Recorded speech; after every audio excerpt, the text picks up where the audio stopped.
I'm Tash, I'm the human behind and occasionally hiding inside the Lady Lair. I started sewing in Christmas of 2025, mostly to keep myself occupied during the quieter months of my other work. It had been something I'd thought about for years, learning how to sew in general, alter my clothes, make some really practical things, but I have been putting it off for a long time.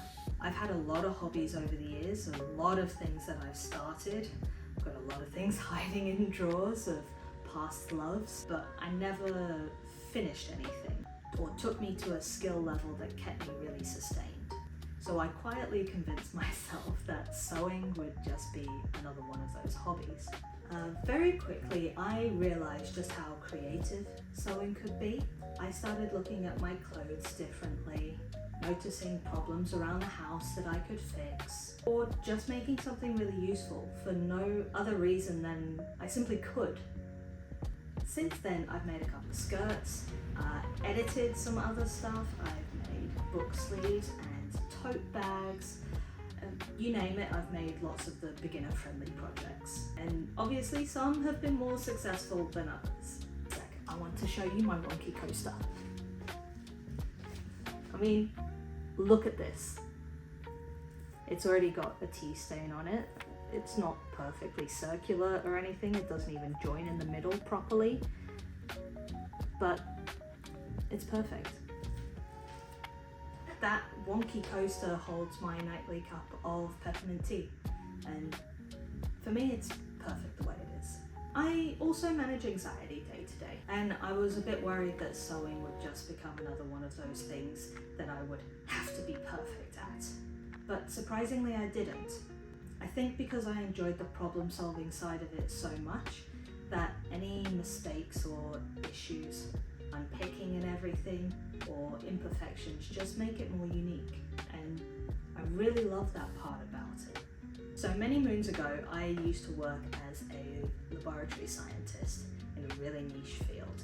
It involved very precise, very repetitive processes with incredibly specialized machines that required a lot of maintenance, a lot of attention to how you use them.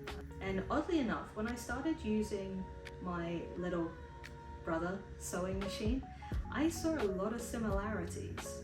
That same sense of rhythm and focus, and that feeling of working with a machine and understanding how it behaves, maybe even seeing its personality a little bit. And it reminded me of something that I hadn't realized I had been missing. That sense of skill, that sense of calming repetition, to then have a really tangible result at the end. So at the moment I make a mixture of things. Smaller projects like wristlets and napkins and other accessories, to some slightly more ambitious things like clothing.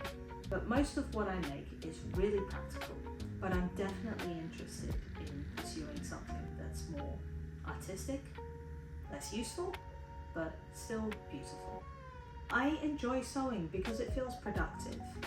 Something that might take an hour ends up taking 3 just because I've made so many mistakes along the way, but those 3 hours just zip by, and I will keep making mistakes along the way because that's how we learn. And perfection doesn't exist.